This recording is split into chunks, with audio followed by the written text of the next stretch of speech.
Ashanti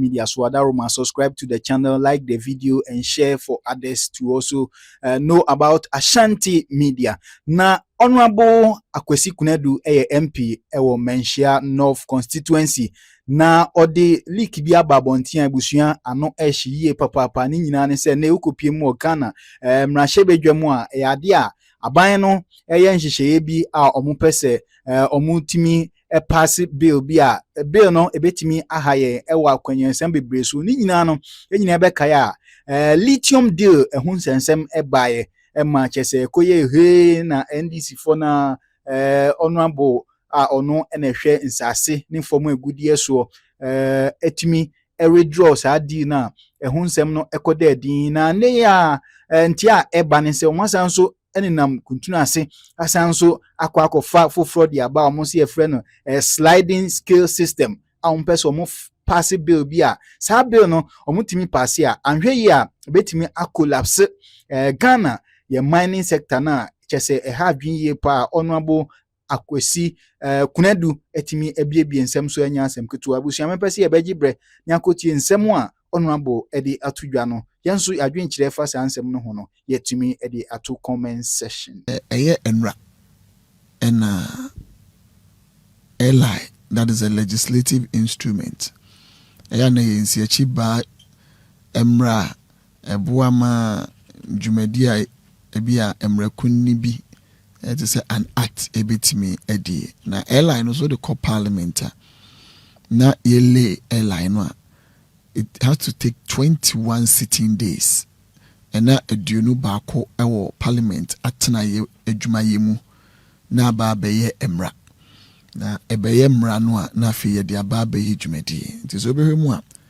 on the last day na parliament ekwa ahomegye mu ewo ne sombre mu etwam wo afi etwam na 2025 na 19th October 19th December eno leye nti so hema ye ba afi so ntraye mu no enran na etoso aduonu 20 days nti once you add the 20 to the 1 no na say when you 21 sitting days na say abayemra na edebemra minerals and mining royalties regulations LI eno chese ekwan a na se senia enhyehye yede wo ho a yede beje efoma gudi a yetu bia wo mining mu no ehun royalties chese ehun enwanam a o mining bi ehun ejapade ehun akatwia okay aye nsabeden ebeka as o mine no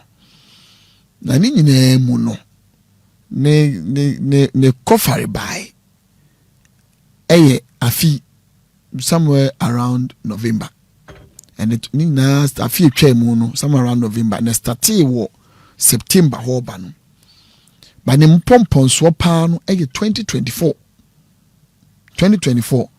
anything before general elections before general elections somewhere around October. Okay, the Ministry of Lands and Natural Resources at the contract called Parliament, near Kanwasim Bebre, I find in Lithium, near the government of Ghana against Barari DV, Siakwa Kutu Lithium, Ewo Awoya. Na enumun shiseye no. Me pa to me boy ye ka lithium a and ye sa batteries, electronic cars na banu the phone is lithium batteries, money and their cameras. Just the batteries, solar, no honey man. You know, there's a green energy into you use solar, you use electronic cars, money idea no.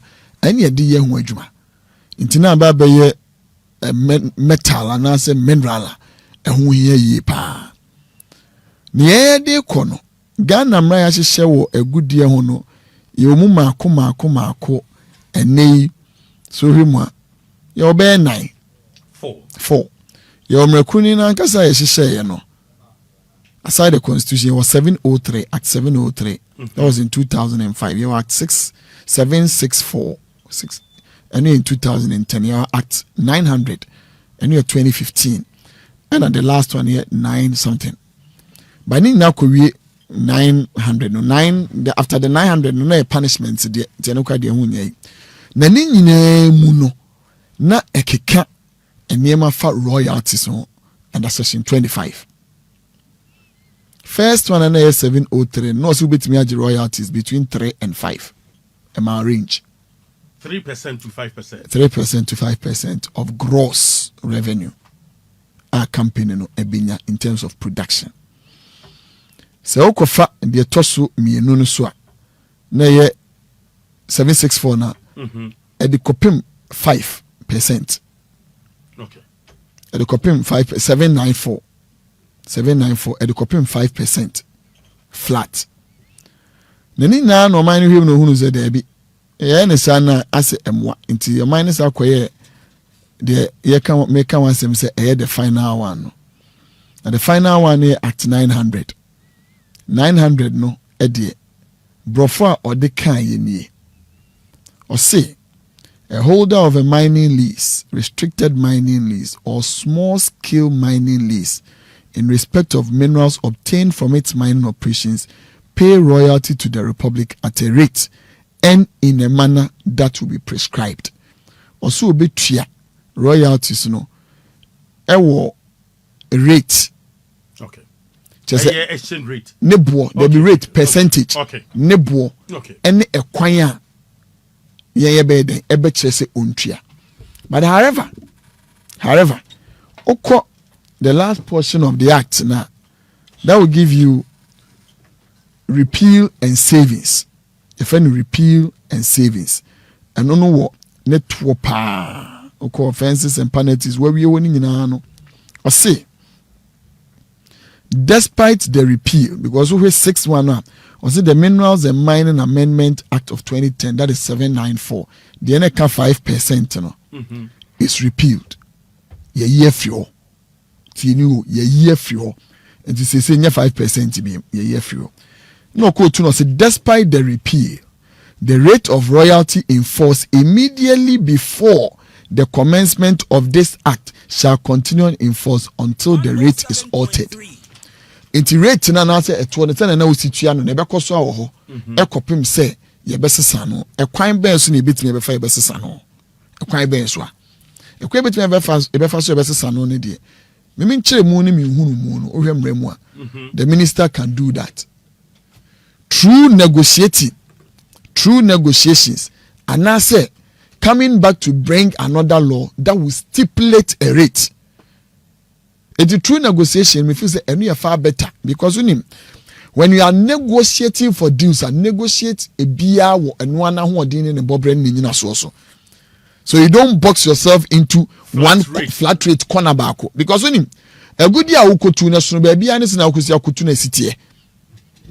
Oil ye tree you cause Saudi Arabia tune de asase so Obagani ye 2 year de wunsium the risk involved in him enye pe. It is like I no negotiate na betu dia wa asase so obi betu ni dia wo nsuo mu a e wo se ye ka se obi antua pe anaso obi anye pe. No, we should be ingenious about how we negotiate these things. And I believe say how the 6-2 said no sorry I say or altered no the Minister for Lands and Natural Resources then went on that angle and negotiated with one betu lithium and say yeah the lithium yamba between ye ho exploration ye hunu se ne lithium ho mfaso si ba wiase mu mo ne ade enti de agudie na oba betu no royalty ye beje ne 10% flat. Okay. Company ni ditumu ogitumu instead of 5% yet me negotiate ya man call 10%. My company ni ditumu ema in October 2024 at the parliament say ba rectify. Na se ma men kan san ya to aso no obi ankoka na kire say ensesa ye bi ba mu ntino. The whole thing started, the negotiation started in 2023 but it finalized and came to parliament in 2024. Oko 2023 na agudie ne bo ne 2,935. Okay. 2,935 per ton. But oba emra e de ba parliament ani ye ba begia tumu no a na agudie ne bo $880. Okay. That's what by almost 80%. But the company no still was in agreement with the 10% for ratification. So mo bi me dada no. Then say kakabia kramba ya moka. Ya moka. What you say? Yes. Enti de kwa wi say ye ba ye nuanu NDC for ampene. omo botu guye me yakoto aba me yelusu ye na ono be fa ba enwa no betena so na oba na afi ye atwam na yenua no mewo awo ya no omo nsase a yagie no omo ntimi nya so adwuma bibi pa bi ankoso wo ho ti no mo fa kwan bi so de aba se be ya ye betumi na ya ye de ya pass de amom no mo de ba ye no de omo ye ne se obeyi royalty of 10% ni fio edina dwene kosi emra na yesi ya repeal no bafa onyansa ene negotiation skills no epre bibia eson emo man Ghana na Ghana nya ho mfaso no on the side connect to 5%.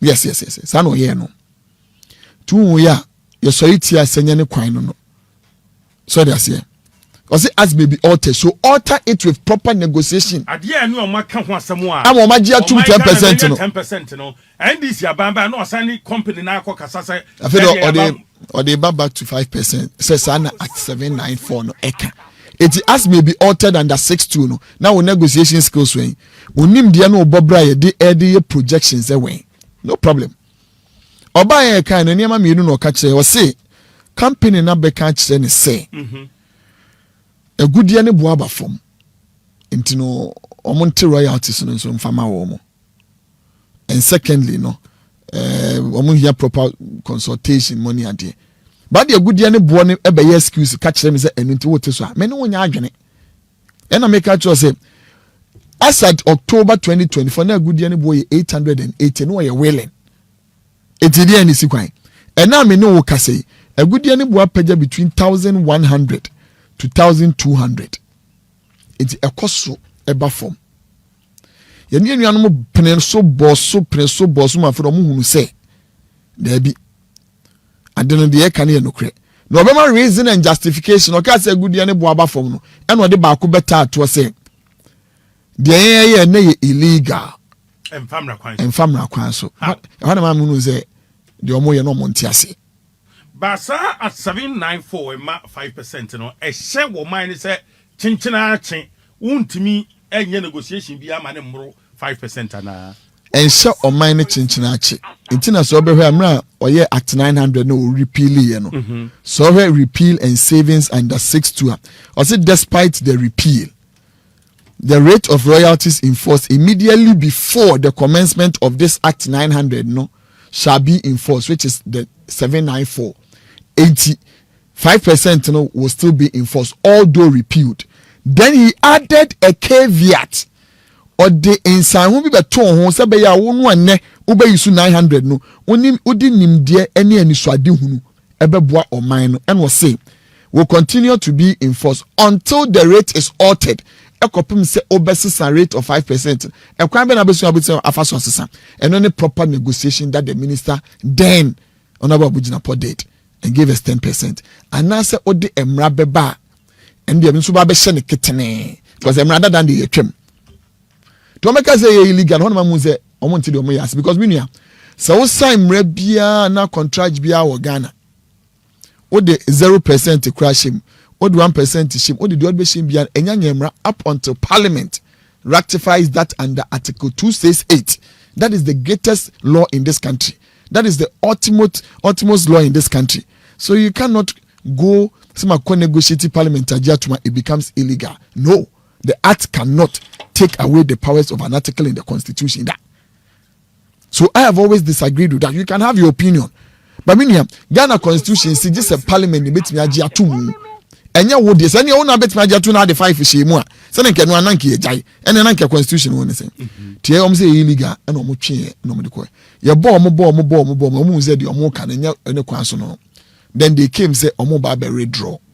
So they came to redraw the law to give a justification so odin san ho beba say de no ka ne ye no kre no eno ye na say ne okwakofa royalty rate bi de aba obefre sliding scale. Nese no aba be yemra na akwesa afedie wa semra chese say ne begie ba fa tutim in October 2024 near ratification na agudie ne boy 880. Okay 2026 year ye kasi a sliding scale no eba no agudie ne boy ni nam 1100 patrol the making ase. Okay, and this is the seriousness of the matter. Fina na after some new one eye no ebebem into a year no. And we say ene gold bo kosoro pa gold bo ekosoro pa wa mansan dwa so it will be used to gold and bo kosoro as a justification to do a sliding scale no obeka che Ghana for say media makoya de pa de abremu ne de mbonya 12%. 107.3 nti de oye enie airline no okofa airline de buy to the airline buy no ahyehe ewu mu say amemfa gold de no amemfa lithium de na no enye sebe ya obeti ase ehunu say yenuanum no amwaye to the lithium de ne buy no oye sliding scale no and was start say enie or the eboa ye beton ade no wadwaman so no ene be kire de obegye free mining company ne ho nia it was say agudie ne bo no eye $0 $2,500 obegye obi tu bibia 5% tieni se ne bo ne pagya free $1,500 na $1 beka ho ne kodu $2,300 obegye 7%. Sani bu wani pagya free 2,301 ne kodu 3,200 obegye 10%. Wini enfam pem ho eti free 3,201 ekobian obegye 12%. Eni ye lithium on e boni awadi wo yen penso no 880 no yetimi negotiate ye ema yenya 10%. Into one apensi si ebetimi anya 10% royalty for lithium wa aje se ne bo no apagya kodu 2,300 ansa na betimi anya 10%. 107.3 on the mechi to straight away ade na anya 2,000 impo ene $1,100 fanise $1,200 enyantra 1,500. And yet me nya 12%. It won't mean even 7%. Ubenya 5%. Buy pension. Baby ani buide na nke benya 10%. And what na da etwi gold be remu. Sabi odi gold buo no ebe brie ni so. Na me hu say ye kwaje kese. Ti do ye ni. No fa gold so de. Ba kan hu gold on ne buo. Over a very long period, be about 1 decade. That is 10 years. Now gold to $1,000 per ounce. Would you go and check gold prices? It be a 1 decade. Gold prices, it me cost you kakana be a could be 2,000 as atiaba. It is just in recent times, just about last year eBay and a geopolitics in tea. Ama gold bo apeja. Edia could do 5,100.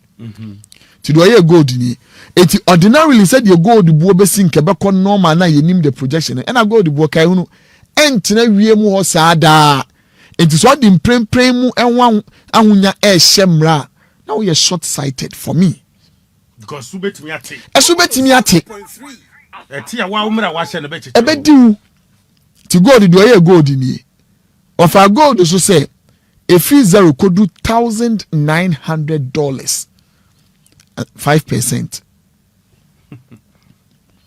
$1,900 and $1 to $2,000. Ubenya 6%. Afefi $2,000 equal. So go to buo peja $500 biya ka ho 1% no de ka ho. Eti akopum so ubenya 10% no. Also go to buo apeja from 3,500 to 4,000. Timi ode mra we beto parliament last year no. Now gold born number 4% into was you benya saying 10%. It ene gold boy 5,100. To have catch you say or the gold nko onfa a good year no e ma okofa mra we ba ye no enka asemu bi. Ti no be ha omonfa good year na okofa mra lithium no e ma do we ba onfa ho enka se or the gold nko enti no was ubon se benya 12%. I mean you onim. And no say what enam say lithium abro a wo bo wo man ne wo tumi ana wo pesunti ayentimi ampass no ene wo ma enye die eba bedi won wo ye gold ho adwuma na ye mining companies no implication here then huge. This is the implication.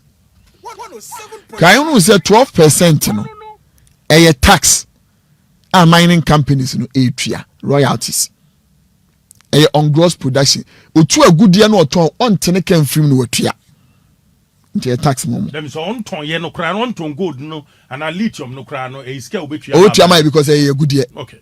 Good. Can say mining so capital intensive. It bonika say there should be predictability of expenditure.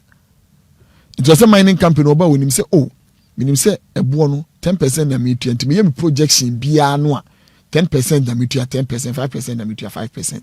Enya no nkwa no mutua. Omutua GSL growth and sustainability levy.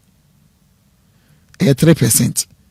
The entire ama me kokan baby say minister no any aban was in a haste because omo the gold no be kata ye ni no mabiri ye ni so de akoya ni say we mu nya ye to mining companies ni tua. Once you do this no the pressure kwa akoto omo so because midway to we omo contracting bebre mu omo sign bibi a friend stability agreement clauses mo say wo agreement stability ni say emra na wa hyehye no aye ne wa hyehye no ebi enfie dunum enfie aduonu enfie aduasa yensesa bibia wo because omo nim say akoye fiewura wasini dan no de ama wa han usiesie fie ni meye hyepe na ya akono asabi wan we fiewura no ebi mbo so say dan say na yesi akoze mtu na mekotem tino otobo ni mu esa be mining companies na boka. Second, mining companies omo tu agudie na ye fe no o no omo ebo no makoyi gold na frima o ni bi wo wa gold na ewo mu no esa enya higher and large investment any in infrastructure any even finances into bi o mo nye because gold bo no mo nim ba bi eda 1000 2000 5000 2000 5000 ontimi nye because be mo aboka but gold ni bo ne kosro e de on betimi the technology and invest in technology to do that unu de no so ma eboyen ma wastage in exploration no and also because a good year no obekwa akoto na bo no obekwa akodwene no gold no omni ekuma bi kura nam se ne bo na koso ntino odi ahode ni sika bebe be shima kwa akoyi onko jai nwom eme ya butanti ubere mu a ye nuan mo ye mining kuma ne small scale mining both legal ne ebo omo pesa gold no so ye de ebetimi abone enya but mining company no want me for huge it do when so obekoso abone asase ntokuma dwere ne dwere de no otuko se de be ni se enam sa aka we ya eba ni ntino they will not be in a position to invest and even increase the lifespan of the mines. Ebanisano ombe mu adwuma no omu yenim no it would affect employment and further development and expansion of the mines. That is where we are now. Secondly, the Ejam can say hasten is so it's a lay of credit me about because mining company no want me afford sa tax way na one century adwuma for ka bra e bia wonya proper returns. Okay? Go and speak with the Chamber of Mines now. Me asma ye kan we in the short term ne de every time no e be se sika ba o mine akofesimu. But in the long term the rippling effect esun sanso no e be ko nipa dodo nyina so no ene ye ka it will drive investment low. First of investment drive lower. Mining companies will start not expanding. Ebansana they would have to reduce their workforce. And as a mining company, a contract basis, it be a contract. You subleasing contract. They will start reducing the number of encoform here. The time I say history say the minister has realized any abiding who say it is going to put a financial burden and constraint on the mining companies. So do you know what they are proposing to do? I say GSL na 3%. They are proposing to come and reduce it by 2 percentage points. Now if you acquire 1%, minya se ni sunsanso a ebe kwatia wona akwa kan so ba be growth and sustainability living no okwa kwete so 3%, 2% na aka 1%. So it has an impact. So what we are saying, but abani interest here then. You see? Abani interest ni ye ni mamienu. First and foremost, once we di enuanum na wo away ano abro. We di o my Ghana abro by lithium by blocking it in 2024. And therefore they want to do something. Sabi ombetimi ombede ombe passe. And in coming to do something, and omode contract ba parliament and contract na enye papa M1 my Ghana. So they were forced to withdraw the contract. Tomo sa betwe sign. And to reintroduce it and also much justification that the country on very draw that there was an illegality. Ebi a in 10% to omo de ba from one. Na see NTS there also mbese shemra. It can go semra dia lithium na. Ene ka semra ne nkodu 10% dada na yeye na kempem hoye. Afoko fa gold ene agudi onim. Odi kind airline ne buy no. Na bauxite, magnesium ene ayimu nyina na ye den na wom. But on where bauxite no magnesium money ade no a high volume minerals, but the value no ketu bauxite at centuma. Bauxite is centuma clay. Utun bebre, but ubeti abaye ho adwuma wie no na etu haulage fees mo san many na no ebe companies in for me year free mu sliding scale and maintain it at the old rate, and if you jan gold ni lithium nko. So the pressures that are coming on these mining firms no na there you see we are buying, do consultations before you do some of these things. The mining company, Chamber of Mines made a representation. It was not included in it. And we had the opportunity of having discussion. The spokesperson says, "Oh, they are doing the woman to me come here." But I do say, mining sector. oh, it has a potency of doing that. It has a potency of sending us back in terms of sending Ghana mines and only expansion projects or more than the because once the average estimated tax rate now, doing all the computations of all of these things, no, anywhere current the price of gold, just opposing that to sliding scale no diabano, a peja, a tuono on the mining companies in between 60 to 68%. Etuonkwa minia eba o mine ho but ade ba cross what you say say sika eba o mine ho ayepe, but don't kill the golden hen that lays the golden eggs. Enkum akokwahwede no a oto anyinam nkosua no. The reason is the number of other companies they also depend on the mining companies to survive no and also individuals, workers, employees, contract stars, depending also no and also so. So also your broader view, your world view about some of these things must be wider, not narrow. Say, yeah, and because we are going to get 60 to 60. What can you say? Into your and your mind one neighbor. What if the companies cannot expand? Reduces expansion projects or more, and therefore requires the reduction of employees.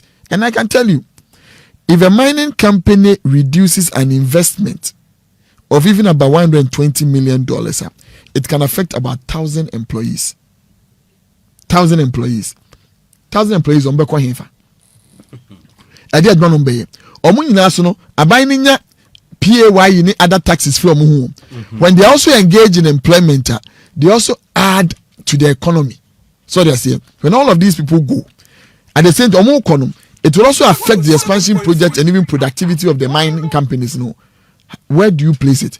And there is no proper physical or financial analysis. It is given to us.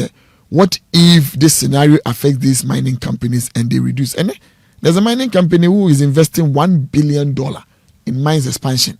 Another company went in for about 300 million on the very day that law was laid in Parliament.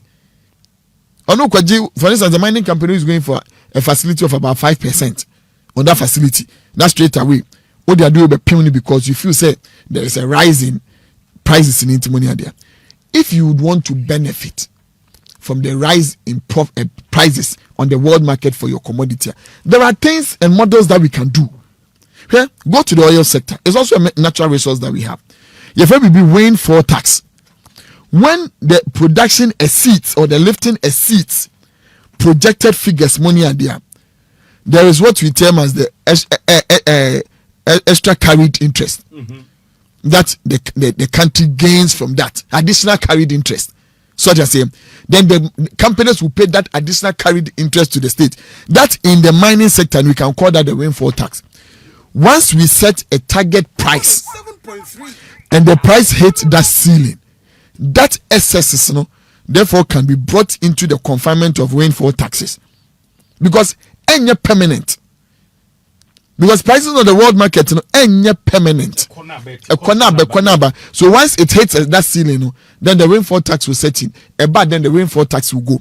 That one becomes just a period for the mining companies. That absorption, normal, because their projection would have been done on the ceiling, that. So anything that can be until say a windfall, that does not affect the mining companies negatively. Initially, yes, maybe the mining companies would have been, but now, with this sliding scale, take it from me, they will be much more better off having this, than to go on this tangent if the prices even remain so high. Okay. So what we are saying is the haste in which the minister wanting to do something and this government wanting to do something, what is going to bring to us in the long term? Now, when all of these things started somewhere around October, we started talking about it. We started raising issues about it. Yes, in the interim, but we have 21 mining companies, I think, large scale companies. About 16 of them are with the chamber. They are all suffering about some of these matters. And look, now, the Ama we have a topical issue here. Just about last week, Reuters were reporting that Canada, the US, China, and I think one other country, South Africa, they are against the sliding scale, and I became news. We have been against it before it was late. We talked about how Ebenya impact. Say you are protecting the interest of these foreign nationals. You are not. Our local content laws have made it in such a way say and run mining companies anymore. Almost, and I would want to say almost. I don't want to use the word all. Are Ghanaian workers. About 60 to 70%. Not 60 to 70%. Even before you can bring one expatriate worker into this country, you must go for clearance at the Minerals Commission. Senior most executives in all of these mining companies are Ghanaians. They are Ghanaians. That is how far we've gone with our laws to make sure, say, Anye Biano, we place these mining companies, although the investment is coming from outside, but it is placed on the laps of Ghanaians. They cannot Ghana mine any addition, and I so. Okay. So, so if you say, what if they start withdrawing their interest in finances from these companies because of lack of proper consultation that you did not do? And money are there. Who do you think is going to affect? Who do you think is going to affect? Why are people trooping to Burkina Faso, money are there? And it's not like this sliding scale has not been used before by countries. We go to Tanzania and Zambia. They face serious challenges with it. There be no more arbitration. The complexity of it. The complexity of it. And then our tax administration, nobody can tell me, say, it doesn't have challenges. Maybe a normal. But going to compound it with this complexity, Fanny and 5,100. I did check 3,002. I did check about 4,700. The following day about 1,500. The back actually say, obey an average, weighted average. Me what? And what they at monthly basis money are there. Why do you put yourself through stress of something that you cannot even monitor adequately? And that will bring you another stress. And you need full control. Full control. Right? Now they will yield to so many things. Tax avoidance, money are there, legal for them to do. Because they have to find a way of survival. Okay. We are looking at it on both sides. How does this country benefit adequately and maximally? And at the same time, we do not also inflict hardships on the companies, which will then be transferred on our own Ghanaian employees and staffs in these companies. That is the argument we are making. And which we have proposed, say, when the law in 900 tells you, say, this is what we have said, now the air can say, or as may be altered or decided, no money and no.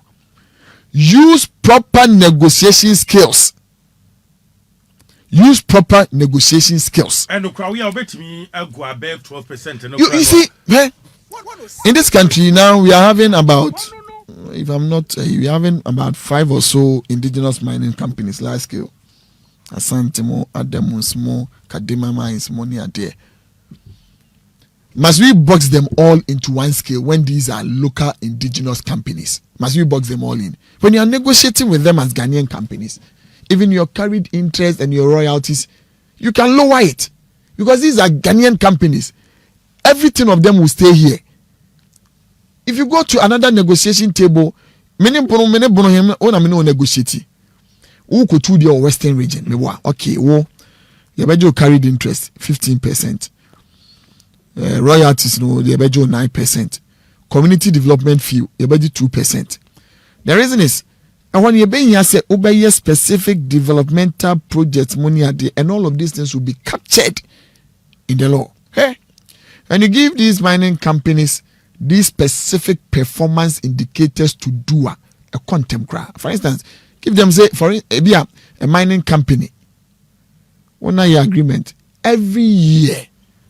This mining company, our Western region, we would expect you to do say 20 kilometers of asphalted road and say 30 kilometers of surface dressing roads. I can't contract you every year. Very specific negotiations. So,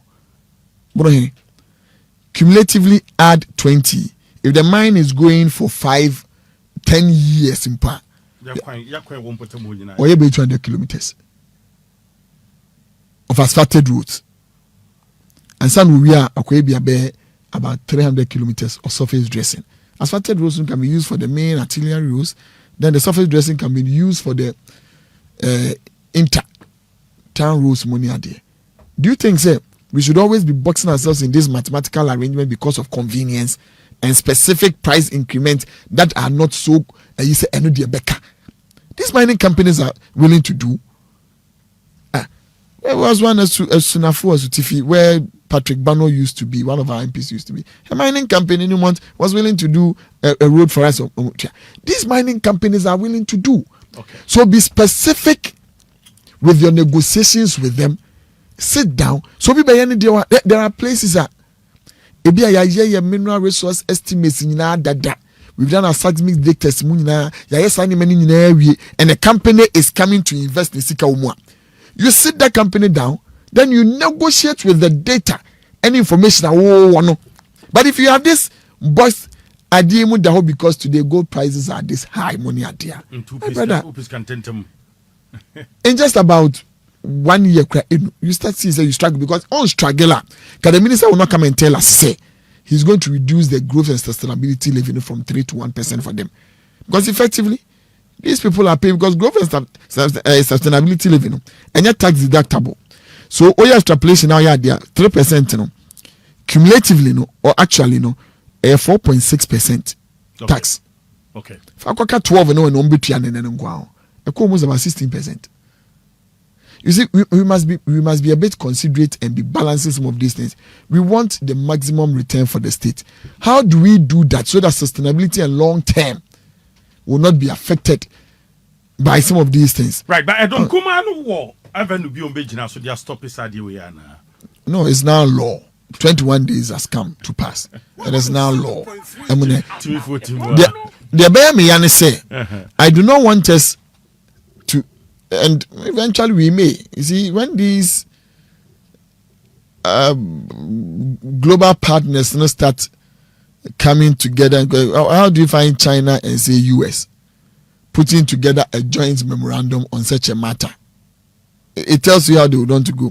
What Ebe Miyani say, we will succumb to money pressure, but we will not have seen our own people telling us, let's sit down and have a model that would work independently of each. Maybe we'll be in a different. The geography of our country is different. The geological layer of our country is different. Maybe an idea. So we should not be there as a yentimi negotiate differently. Obiamra is different. Yeah. Everybody Obiamra is different. Obiamra is different. The circumstance that which you are bringing somebody is different. Such a company be a man tax exemption. Yeah. But we give some companies tax exemption. Why?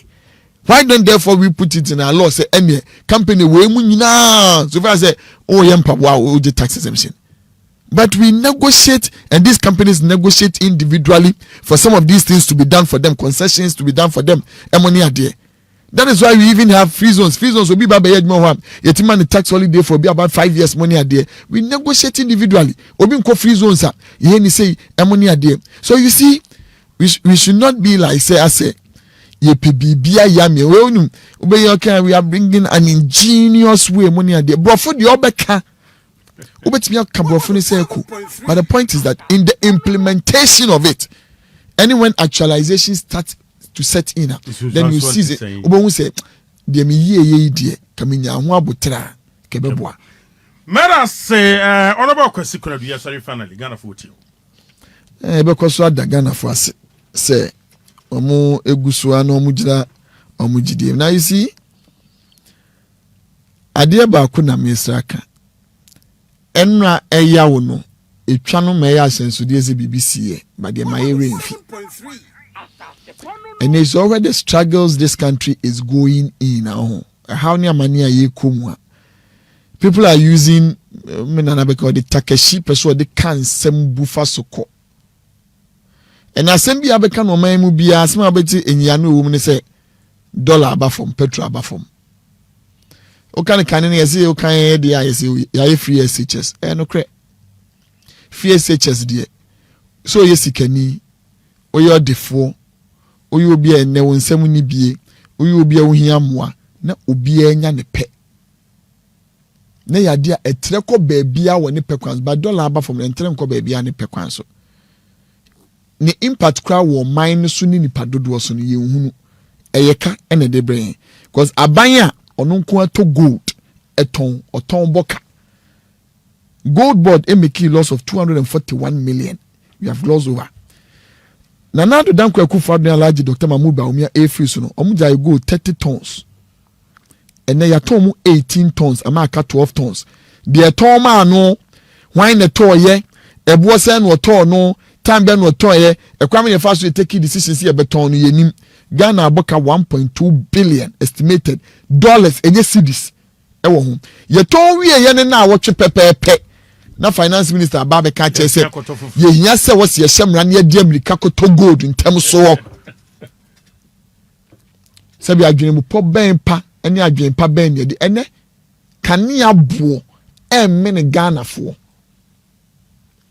dem paibo a me bone dia ye mpese e betie ene se e benya aban kasa maafo bi no atena radio so afa mic asi nanim na bia host bi so abusa no na nipa na bigina be ka kire se petrol bo obeyedin anane bo ayedin na enam se America a odi donhwe enso etwa over 3,400 miles, that is over 5,000 something kilometers. Any Iran enya ntokwanti ya close be be the strain of humus e kwan ba akopa ka enam nsuo so fa no ya close enu nti no ebe ma niam bo ayedin minua wan we na be kasa asem no a senke Ananias ne Safira time no Bible mu a wan yanke rade betimi amamem. Do you know why? Atorenchem kese to wiase na wusuo so obewuo enu tum wiase mu anto kwan ba akopemu ye kan yeseme me enka no Ghana ye wiye ye no aman mienu eko aman ne ba ko tu oil Russia oman ne ba ko efe no Ukraine ukọ wiase ye Europe nyina no a omo na wo one of the largest arable land asase etimi dua so no baye ema wiase nyina nya bi no omo na wo one of the largest only produce larger numbers of fertilizer. Na aduane bo ho ye de wheat bo ho ye de ma aduane bo ho ye de ema niam bo ko soro a yeso ye no meme ye nkoka se ntokwa bi si wo wiase ye besre sani ye ka se ntokwa bi wo man mienu bi so wo baabi no affect Ghana no ye beso bi aba betena aba beka.